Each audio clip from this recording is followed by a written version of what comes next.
Hello and welcome to CBJ News. For all of today's news, sport and weather, I'm Kate Strong. And I'm Tina Rai. Here's what's making the headlines on Friday the 10th of March. Schools closed and travel disrupted as Nottingham woke up this morning to heavy snow. The workshop for women, why there's more to this seemingly ordinary repair garage than meets the eye. And our day out, we find out what's bringing families flocking to these Nottingham attractions.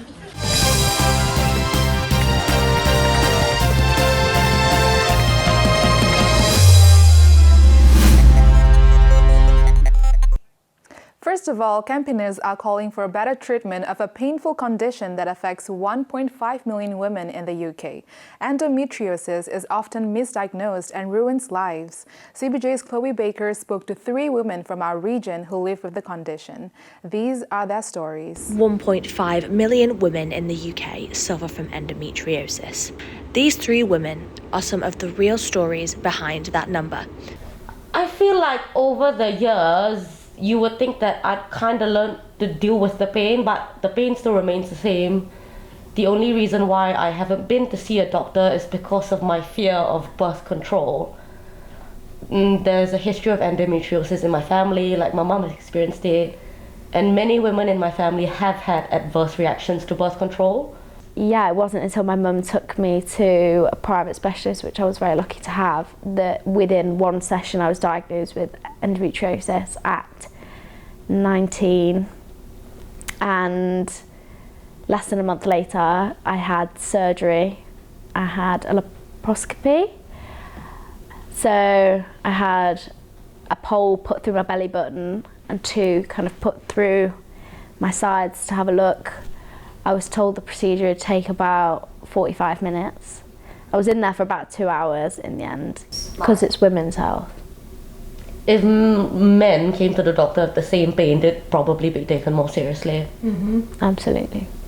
And they're also avoiding to do as many what they would deem as unnecessary surgeries as possible. My period pains got bad when I was about 15, and they just got gradually worse from then.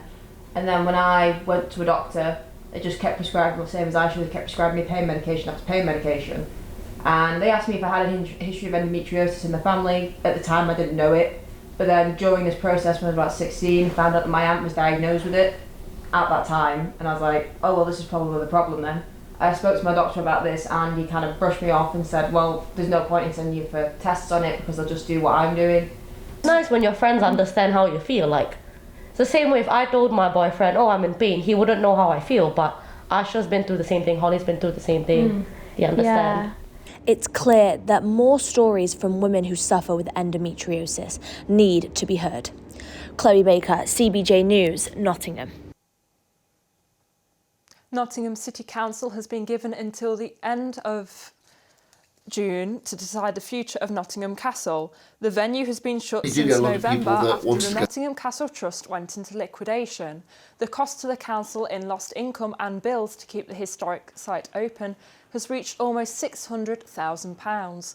But businesses around the castle who are missing out now, there are no visitors to the venue, are fed up with the mess. You do get a lot of people that wanted to go to the castle and come to us instead, so I think that's been a positive thing and people are still going up there. The main negative, I suppose, is people assume because we're a tourism business we're in some way connected, and they come in and sort of demand answers from us and harangue us about why it doesn't open and why they can't go in and everything like that, whereas obviously we actually have no connection with them. 2 Nottingham attractions have seen an upturn in visitor numbers despite the cost of living crisis. As families look for inexpensive ways to entertain the kids, Stonebridge City Farm and Greensmill and Science Centre, both in Snayton, are reaping the benefits of providing entertainment and education for free, as Fabiana Iantosca reports.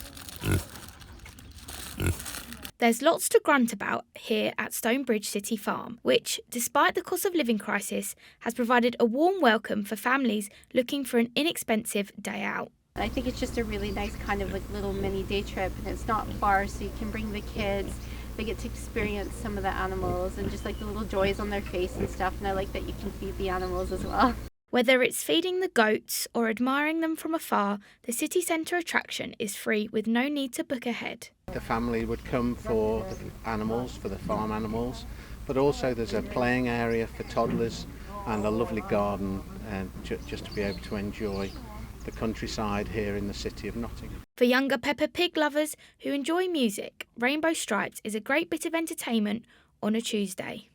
Rainbow Stripes is aimed at toddlers and is a music and drum session for toddlers and parents. Also in Sneinton, the 19th century working windmill has seen a rise in the number of visitors. It's also free and a great place to learn about how flour was once milled from grain. In terms of footfall, since the cost of living crisis came in, we've actually seen an increase, and I think that's down to the free entry. People are looking for ways to make their money go further, so obviously a free entry site is a good start. With more visitors flocking to these venues, even with free entry, they're managing to turn a profit despite the economic climate. Fabiana Ian Tosca, CBJ News, Nottingham. A Nottingham boxing charity is aiming to provide a safe space for troubled and vulnerable young people and adults to get a fresh start. Nottingham School of Boxing and Switch Up is working with local businesses to provide training and support through fitness, boxing, coaching and mentoring, tailored to the individual's needs, as CBJ's Mick Webster-Yakovu reports. With the ongoing fight to tackle knife crime and criminal activity in the community, one boxing charity is hoping to take the fight from off the streets and into the ring. Switch Up and Nottingham School of Boxing founder Marcellus Baz has experienced tragedy which inspired him to help others. I was attacked by 3 people with a machete, and unfortunately, I put my hands up, and fortunately, I didn't die. I was dead for a minute. I got brought back by the NHS, who I give the whole credit to, they saved my life. They brought me back from the dead. Cutting his boxing career short, he tends to give a helping hand to vulnerable young people and adults that face an uncertain future. Enable me to actually lead the way, but without them it wouldn't have been possible.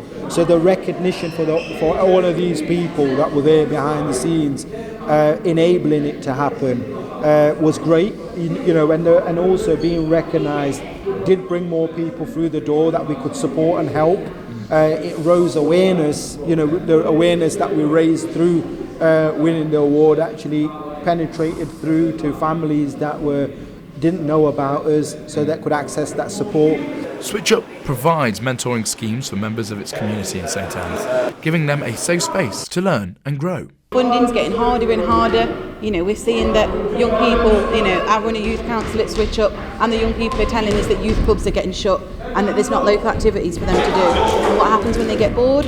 They hang around with people and they end up getting influenced by people that they usually wouldn't associate with, and that's why, look at the gym, look at the young people that we've got in here. They want to come in and they want to do something positive, speaking in the language that the young person understands. Often they've worked in schools, they've worked with statutory services or people who haven't understood them, so if you come at them with the same approach, you're going to get the same results. So it's about looking at it from their perspective, showing empathy, being in their shoes.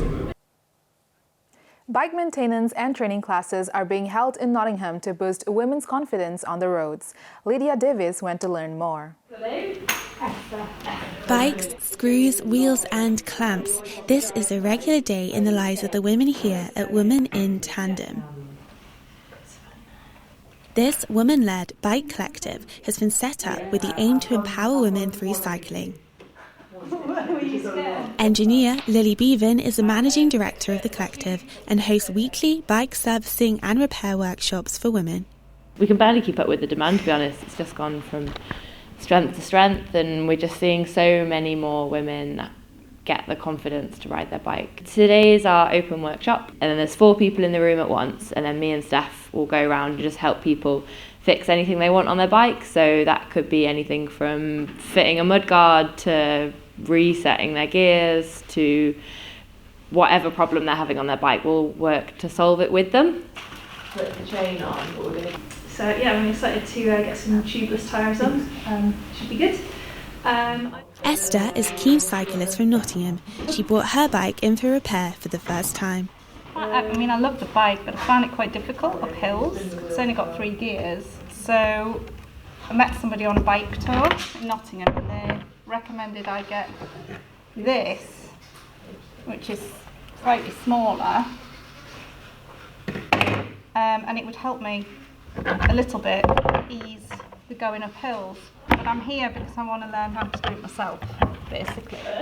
Just 43% of women who took part in the National Travel Attitude Survey said they felt confident when riding bicycles. All profits made each week go towards the various projects which aim to break down barriers and create spaces for women to thrive. I'm always a bit sceptical on International Women's Day because every day is Women's Day for us. We celebrate women every day. Lydia Davis reporting for CBJ News. A Nottingham-based beauty salon called House of You, opened just 7 months ago, is in the running to be the best in the country. CBJ's Freddie Masters went down to the salon to find out more. The salon that you can see behind me, House of You, only opened last year and is already in the running to be UK's best beauty salon. Danny Mott, the owner of the salon, entered into the awards late last year and was pleasantly surprised to find out her success.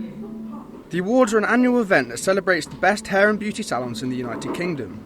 They are designed to recognise and reward excellence in the industry. They offer a wide range of beauty treatments such as eyelash and eyebrow shaping, as well as facelifts, facials and manicures. Danny Mott says the secret to success is looking after staff and customers. The fact that we're so welcoming, friendly, we have really good relationships with all of our clients, so we know a lot of information about their personal lives and they know the same about ours. So yeah, I think it's just an all-rounder of a nice environment to be in. I think every single person that walks through the door needs to be treated the same. So yeah, depending if they're new, old, it's all about building good relationships with them and to keep them as a loyal, happy client. Some of the House of You regulars have given their opinion on the salon. Their Instagram has really good photos, so you can see what you're going to get before you actually go. Yeah, and the girls are lovely as well. Well, they just give you lots to chat about. Very chatty and friendly. Yeah. The aesthetics is Yeah. very good, and the friendly staff. Danny is already looking to expand her business and is going to hire a tattooist by the end of the month. She is hoping it will bring in a higher influx of customers and increase the demand in males. This has been Freddie Masters reporting for CBJ News. The New Art Exchange is currently hosting its annual Unique Festival event. This year's theme is a celebration of Hyson Green. The aim is to give young people a range of skills for adult life and celebrate diversity. Daniel Jones reports. Live entertainment, practical discussions and cultural workshops kicked Unique Festival off at the New Art Exchange. Celebrating different cultures in the local community in Hyson Green were two themes which were working together in unison during this 3-day event.